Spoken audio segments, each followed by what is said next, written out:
Hey, George here with Glasshouse. We are on our first episode ever of the Director's Chair. Here with Nick, the COO of Glasshouse. Nick is, in short, the guy that makes everything happen in the background here. So wanted to sit down with him, talk about what we're doing here, why we're doing it, introduce a little bit about what he does, and then dive into the why behind it. So first question that I want to ask you is, how has it been working at Glasshouse for what, 3 years now? Yeah, well, a little over 2 years. So we're working on our third year now. How's it been? It's been fun, challenging, exciting, a whirlwind, but mostly fun. So we've come a long way. I think now we're looking at our 15th or 13th, 14th, 15th clients. So that's a lot from nothing. So it's been a blast for sure. Let's talk about our clients. So we have a lot of clients in the behavioral health field, that being mental health and substance abuse. Obviously, some personal connections there for me, maybe a little bit for you too, but we have a passion for helping them help other people, right? So we offer a suite of services to them, the all-in-one approach. Full service offering. Full service offering for those kind of clients. Tell us a little bit about the core of that. You don't have to go too far in depth, but let's give an idea of what that looks like. Okay, so the typical client is a treatment provider, right? So they have a clinical staff, they have an operations staff, and they normally have 1 or 2 people in charge. Normally those are the founders, someone who's been through therapy, been through recovery. So what they don't have is a professional marketing team. This industry is a little different because business development representatives do a lot of work in the marketing field. So they're out there hitting the ground running, they're educating the community on their offering, so if it's substance use disorder treatment in Metro Atlanta, that's very different than a mental health retreat in Blue Ridge, right? Those are 2 very different things.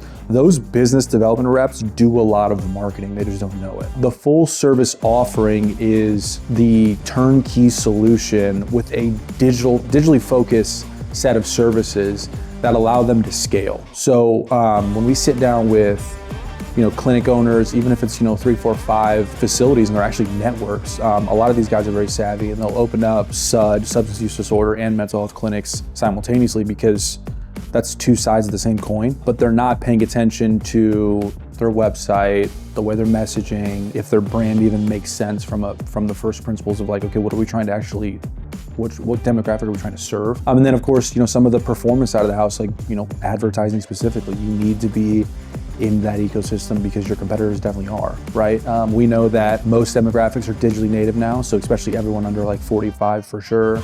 And it doesn't matter if you're buying a home or if you're buying, a new pair of shoes, you're probably gonna go to like one of these social media platforms and look for social proof on like what's the new and what's the biggest trend in home decor. That same approach matters for healthcare, for, getting treatment. On a client agency level, we are a part of their team and you treat them like that. That's one of the things that I love about what you do here. They would say the same thing, like, hey, we feel a part of the team and we feel like you are a good asset on our team. So like we're for them, we want to help grow their business, but not just because we're getting paid to do it, but because we care. So that's what I really, really love. I love that you went into all the whys behind all that stuff, but I think that's the point that I care the most about because everything else falls in line with that because there's an investment on that side. If you've ever owned a business and you're on any of these platforms like LinkedIn, for example, I need to actually take my email off of LinkedIn because of this, but you can get sold and you can vendor out every single aspect of your business. Like, for example, billing, you are a specialist. Yeah, you could find a guy that'll do that for you for cheaper. You can find a videographer, you can find an SEO guy, you can find a web development firm. You can, and you'll find it cheaper for Glasshouse. But what you won't find is someone who's gonna sit here and manage 40 vendors. So that's what we're trying to solve for. One, because we ship 30 web pages a month, right? So that specific niche, for example, you're as a person who has to make sure that the clinic side is operating and that you have patients that are being taken care of, and God forbid if there's ever some sort of situation inside of your facility that's an emergency, like you're not doing pediatric dentistry where you just go home at 5. Like these are real people with real problems that you're saving lives. Imagine getting 30 emails from your web development guy in Houston who's just trying to save you $100. Like I get those questions a lot, or hey, I talked to this guy who can really help me. He can, sure, probably, but it's the management side of the house. And then there's taking a step back and realizing, so we say no to a lot of things, and then we'll explain to you why, and then we'll tell you the pros and cons, and then we'll go from there. Like a lot of these, these theses around, should we dump a lot of money into paid when we're going into a new market? Maybe, you know what I mean? Like let's figure it out together and let's come with a solution. I mean, we've done this now a dozen. We're going to do it. We're going to double our business in 25 in the next 18 months. So we'll be doing it a lot in the future. But if you're going from 1 to 2, that's a huge jump. Now, if you're going from 7 to 8, you've done it 7 times. So that's what it means to be a partner. It's like there's this weird little thing in digital marketing where people say fractional CMO. That does make sense, but that's not just what we're doing. Your entire marketing team at the pickup of a phone to then talk through all these different things. When you hear your buddy giving you some nonsense about they buy leads for $50 a pop, maybe, sure. But so that's how we look at the service offering from like individual verticals. Each generation that comes of age has become more digitally literate, and video, short form video, more so now than ever, is kind of taking over. So whether that's social media or your website or a landing page that we've created to drive traffic to, like, it's important to have that there. And Glasshouse feels that way. And we have a little bit of proof for that, But me, for example, I got into treatment because of a video. Yeah, I joined the Army because of the video. Exactly. So it's like, and that was 15 years ago for me, Same. So like videos almost become more important now than it was then. So, it was just Facebook back then, really. So I joined the Army. That's where I was. Off of a Be All You Can Be commercial. Yeah. I was watching. And they've kind of dipped and come back to those videos. I remember that. Yeah. But in all seriousness, video, you can convey so many different things within a short video. You can drive emotion, you can drive someone to a certain decision based on the messaging in that, the visuals through a video. So like it's very important. It is very important. And it's really the only service that we offer that kind of touches everything that we do. Paid, SEO, web, really, if you think about it, that's why we're investing more and more into it. But everything else kind of gets invested into as well with that. We just constantly build on it. Let's talk a little bit about what a client can expect onboarding with Glasshouse and what that 6-8 week period moving forward looks like. It's gonna move fast. I could say that. It's gonna move fast, it's gonna be drinking from a fire hydrant. There's a lot of work on both ends. We try to take most of that, but obviously once we get out of the meeting with them and they're like, yes, we're moving forward, you kind of kick off 15 different projects simultaneously with everybody here. What does that look like? What can they expect? It's a little open-ended in the sense that it would depend on where you're at, what you're doing. If it's like, are we putting out fires or are we just building from the ground up and building a new relationship? Like everything's good to go, we're just trying to grow. Those are things that we pay attention to. So, if you come to us like, hey, we really need to figure this out because we need to get, we need 10 more people or whatever it ends up being. Phone's not ringing right now. Right. We need it. Yeah, those are way different things. But at the end of the day, we don't get in relationships with folks unless we're taking the entire service offering seriously. From an internal standpoint, and the reason why it feels like it's a lot at once is that the moment we have an inkling of like, we're gonna move forward, the teams are working. And it kind of makes people go like, oh, well, the retainer is gonna be this. Like, okay, we need to really see how this is gonna impact. Like it was one retainer for 7, 8, 9 people working for you once. So it's, developers, designers, the media team is paying attention and doing an audit of what you have and don't have and where we need to go.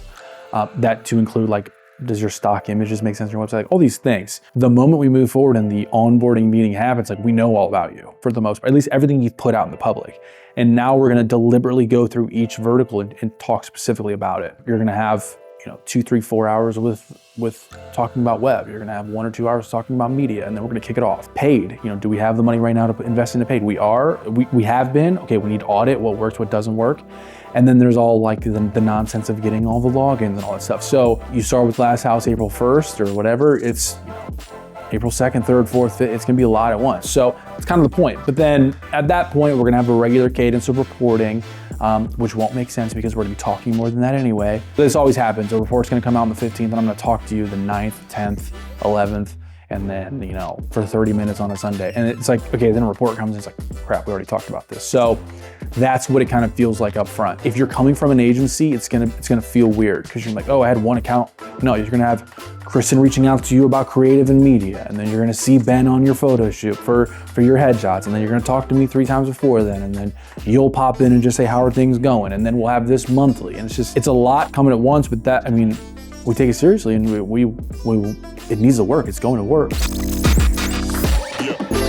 All right, so being in the Atlanta market right now, and then branching off into Northeast, South, all directions, right? One of the biggest things that we've had here, and which is why we've stopped really taking on clients here, is competition, right?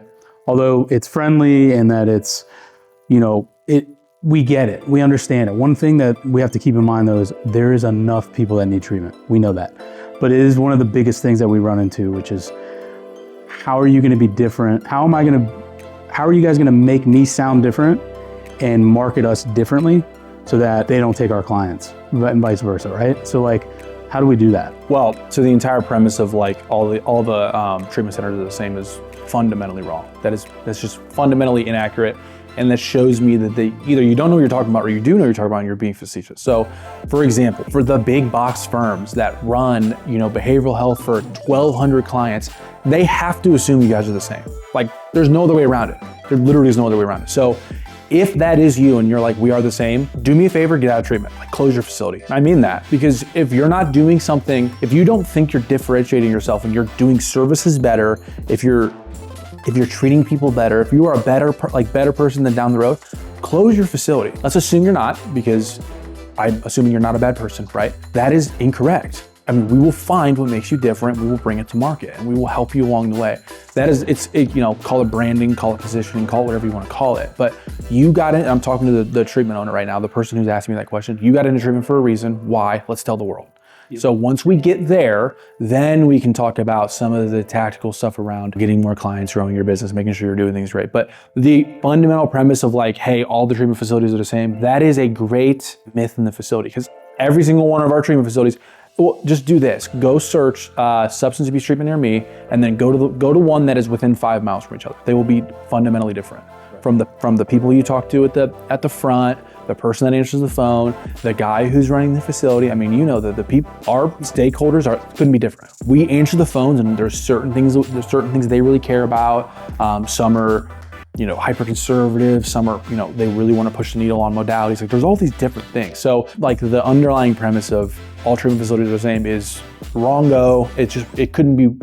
I hate that. So yeah, could we sign every single treatment facility in Atlanta? Yes, we wouldn't do that because we know that the people we're working with are the best. And that is just the truth. We talk to folks, most of our clients in the Atlanta market we knew about from our original client. Hey, those guys do really awesome stuff. 3 months later, they approach us. We already know from the person we trust that they do really great work. So that's a check on our box that we know that makes sense for us. But at the end of the day, we realize that we only want to be a certain level or a certain presence in a market because we just want to provide the best service to our folks. So we know that is a cap on our business, and that's fine. We just want to do really great work. That's all that matters. Glasshouse isn't a thing that we're trying to maximize for revenue, because if we did, we would literally just tier structure everything, sell a service, and not talk to your BD reps and not give you any insights on why you should dump more money in the SEO. Well, this has been fun. This has been really, really insightful for everybody else that gets to see this video. Thanks for coming and doing this with me. Yeah, no problem, anytime.